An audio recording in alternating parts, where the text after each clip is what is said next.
Mr. Maravillas, ano masasabi mo doon sa balita na may vote buying na nangyayari sa signature campaign para isulong yung People's Initiative sa pag-amenda ng ating konstitusyon? Pag-usapan po natin mga kababayan kasi yung balitang yan galing dito sa amin, sa lalawigan ng Albay. Yung mga magkakatunggaling politiko kasi po, alam nyo na, pag magkakatunggaling politiko, wala man niyang sasabihin maganda sa kanyang kalaban sa politika. Ayun, napariak mga kababayan si Super Ate. Pero tama naman po yung reactions ni Super Ate. Yan po mga kababayan yung sabi ni Super Ate. Ang ating konstitusyon ay hindi ibinibenta.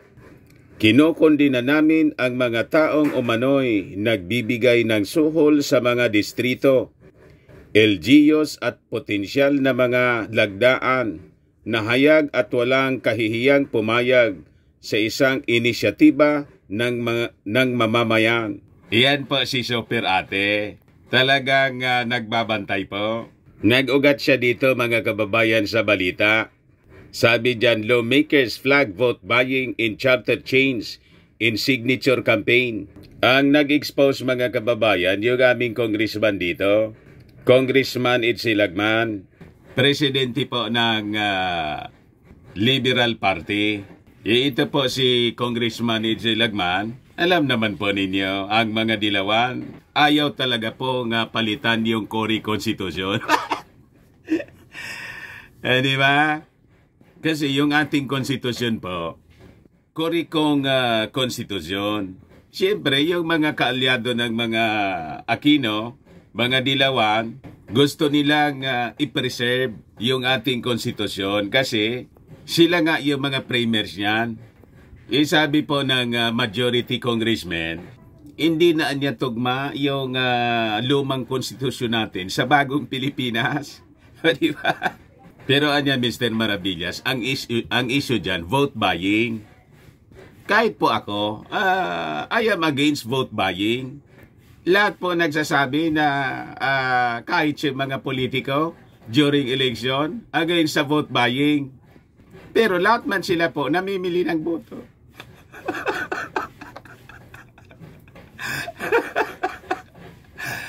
Di ba? Yan ang problema sa politika dito sa Pilipinas po. Kontra yung mga politiko sa vote buying. Pero during election, yung last election nga lang po, mga kababayan, barangay election, yung bilihan po ng boto para ng tumatakbong mayor, congressman. Yan po ang nakakalungkot na reality sa politika dito sa ating bansa. But anyway, mga kababayan, before nating ibigay sa inyo yung full story, click subscribe muna dito sa ating YouTube channel and hit the notification bell po para lagi kayong updated sa mga kaganapan dito sa ating bansa para sa mga makatotohanang balita. So, yung ating pakiusap palagi sa mga Marcos loyalists na lagi ninyo pong isi-share yung ating mga videos. At kung hindi pa kayo nakasubscribe sa ating channel, mag-subscribe na po kayo para malabanan natin yung fake news ng mga dilawang DDS. Tama pa? Meanwhile, mga kababayan, para doon sa mga nag-aanap ng malinis and spacious fitness gym, bumisita lang po kayo sa aming Colossal Fitness Gym.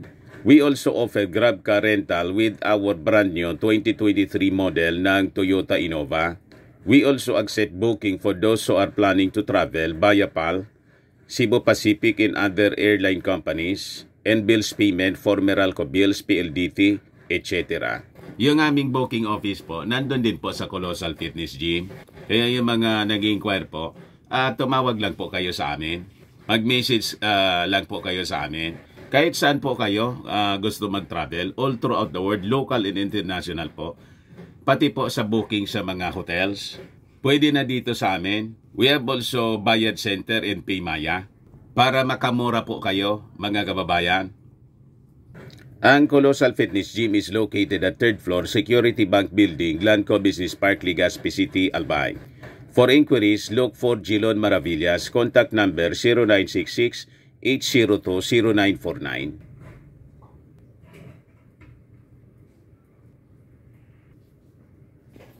Ayos pa mga kababayan. Ayos na ayos anya Mr. Maravillas. So nagkakagulo sila ngayon, mga kababayan, yung ilang mga senador nag-react na.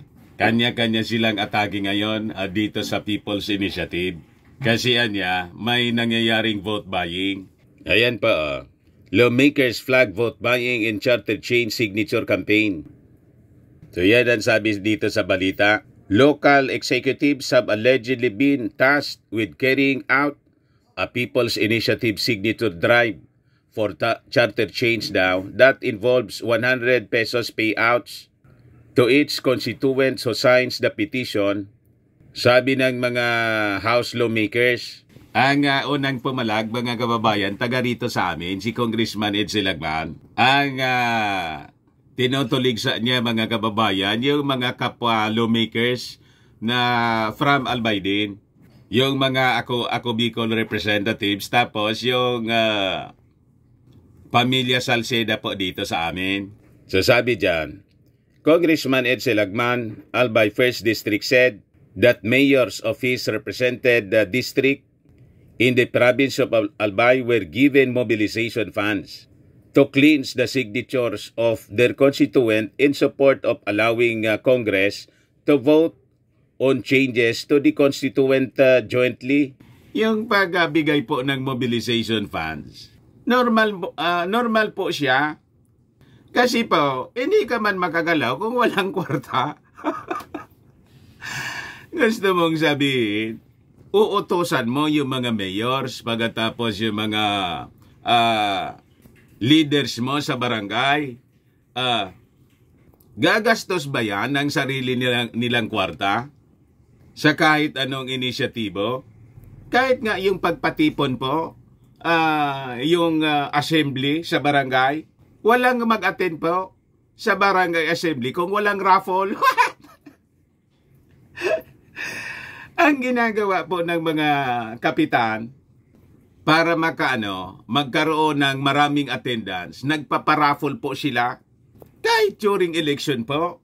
Hindi ka man makapagpatipon po ng tao para sa mga meeting di avance. Kung walang ganon, sino mag-a-attend? Pipirwisyon mo yung tao na pupunta sa isang venue para makinig sa mga sasabihin mo.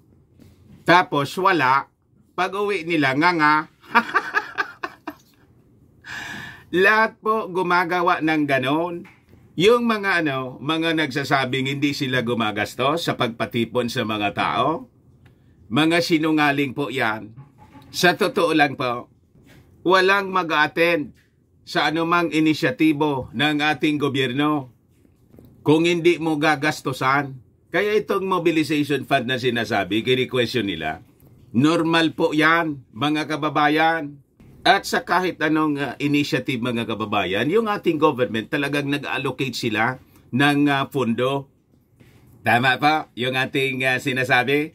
Sabi dito sa balita, a copy of the alleged petition that Lagman showed the reporter stated that it wants to amend the 1987 Constitution to allow the Senate and the House to vote as one instead of convening separately when deciding on possible changes to the 1987 Constitution. This would effectively give the House an upper hand in Chacha talks as the 315-member lower chamber outnumbers the Senate.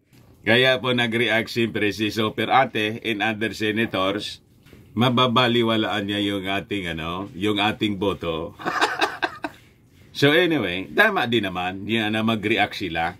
That is part of the healthy discussions in a democracy, mga kababayan. So sabi dito, this movement is apparently nationwide as congressmen belonging to various political parties have been sent the necessary forms, sabi po ni Congressman Lagman. 3 mayors from Albay who informed Lagman of the arrangement were reportedly given a 50% advance payment for the signature campaign that covers the cost of cleansing 3% of the voters in each district. The minimum requirement for a successful People's Initiative campaign for Chacha. Siyempre po, may funding po in any sabi nga natin kanina, in any initiative. Gagalaw ba yan ng mga mayors kung walang ibibigay na mobilization fund? Kahit si Congressman Lagman, hindi papayag na magtrabahong libre. Di ba? Walang elected or appointed government officials or employees ang gagalaw. Pag walang pondo, magrereklamo yan. Paano niya yung pamasahe namin? Pupunta kami sa barangay, yung gasolina. Iikot kami bahay-bahay to inform them of the People's Initiative.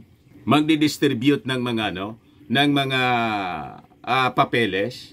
For what For nothing. Tama pa? Pipirwisyo ninyo yung daily routine namin, yung mga activities namin. Kailangan mag-allocate kayo ng pondo para gumalaw. Tama po mga kababayan? Ang medyo may mali siya rito kasi tinawag nilang vote buying. Pero mag-shell out ng pondo po sa anumang initiative, wala man na sigurong illegal dyan po. Kasi sa kada galaw ng tao ngayon, kailangan mo ng kwarta. Tama? Lagman said that the meeting with Albay mayors for the distribution of signature campaign was attended by past and present lawmakers of the Ako Bicol Party List. Former Ako Bicol Party List Congressman Pido Garbin is expected to deny that the various municipal mayors present during the meeting in the afternoon of January 5, 2024 at Ellis Hotel in Legazpi City received from Ako Bicol coordinators 50% of the total amount of 100 pesos per voter, constituting 3% of the total voters per municipality comprising their legislative district, sabi po ni Lagman. Siyempre magdi-deny. Hindi kasi sila magkasundo dito, mga kababayan sa Albay. May sinusupport kasi na ibang mga kandidato. Kanya-kanya sila kasi mga kababayan. And the other thing, si Edsel Lagman, liberal, belonging to the opposition, pagkatapos yung Ako Bicol, belonging to the administration. So normal sa kanila po na magbangayan. Pero may mga pagkakataon po na sila magkakasundo. Depende kung napaboran. Kilala ko itong mga taong ito. Dati-rati magbabarkada sila. Yung sabi rito sa balita, during the said meeting, incumbent Ako Bicol Congressman Representative Raul Angelo Gil Bungalon was also present at Ellis Hotel. Dito po ito sa amin sa Legazpi, which is reportedly owned by Party Mate Representative Elizalde Co, sabi po ni Lagman. Sa statement po ng League of Municipalities of the Philippines, Albay Chapter President Raymond Adrian Salceda said that Lagman's vote-buying allegation was false and utterly ridiculous. So, kasi mga kababayan, yung mobilization fund, hindi man po yun intended sa vote-buying para panggastos po sa operations.